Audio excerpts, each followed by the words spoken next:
Alors, un peu de linguistique, pour changer, au niveau de la formation des adjectifs, en français et dans les langues germaniques.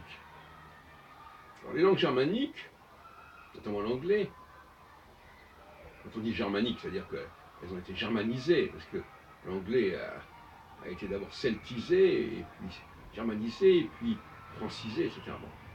Alors, les langues germaniques, c'est-à-dire qui ont une certaine quantité de vocabulaire d'origine germanique. Quantité, quand je dis quantité, je veux pas dire le nombre de mots différents, mais le fait que ces mots reviennent constamment. C'est pas la même chose. Parce que la quantité, c'est aussi la récurrence.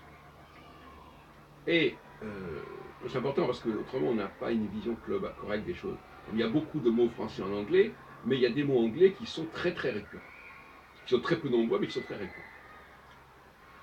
Je voudrais parler, par exemple, quand on prend l'expression beautiful, c'est un cas assez amusant, parce que beauty, c'est du français, et full, c'est la marque adjectivale de l'anglais.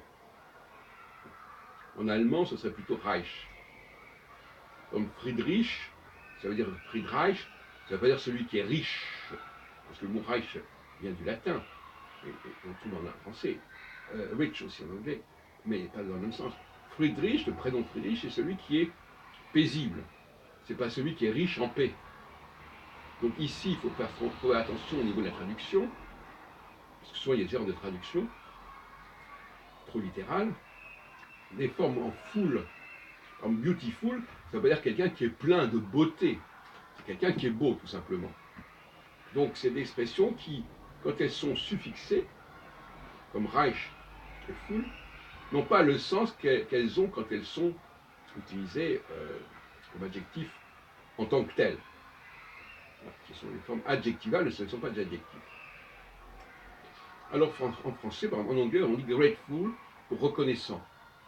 Plein, full, plein de gratitude, on pourrait dire. Bon, donc nous, on n'a pas cette façon de parler en français.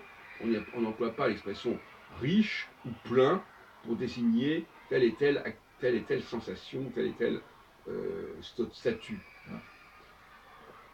Donc là, effectivement, dans Beautiful, c'est assez amusant parce que, alors que nous, on a créé beau et puis ensuite beauté, eux, ils prennent beauty et au lieu de revenir à beau, ils rajoutent full.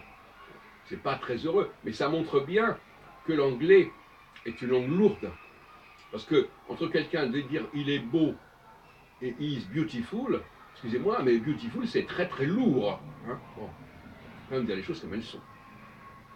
De la même façon, dans bien des cas, en anglais, la lourdeur est évidente.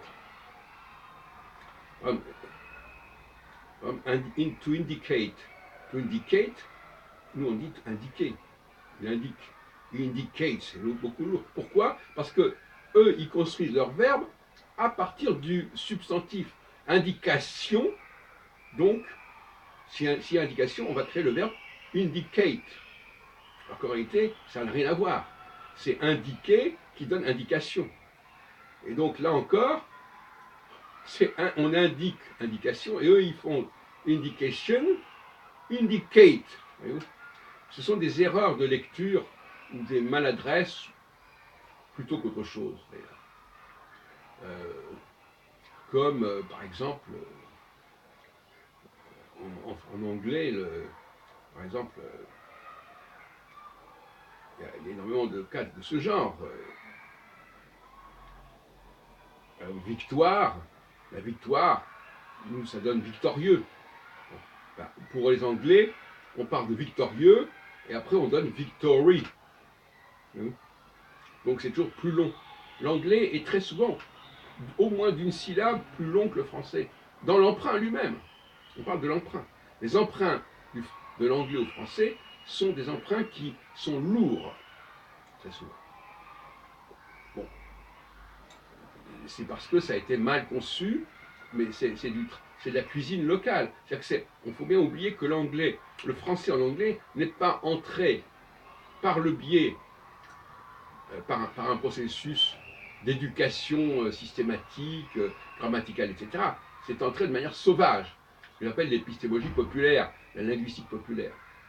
C'est-à-dire qu'ils ont pris des mots qui existaient dans la classe supérieure, et puis ils les ont mis à la... Ils ont fait une sorte de cuisine qui était assez barbare, si vous voulez. D'ailleurs, ils ont créé des barbarismes. Il faut dire les choses comme elles sont. La traduction, l'intégration des mots français en anglais relève de ce qu'on appelait dans les versions, dans les thèmes latins, des barbarismes.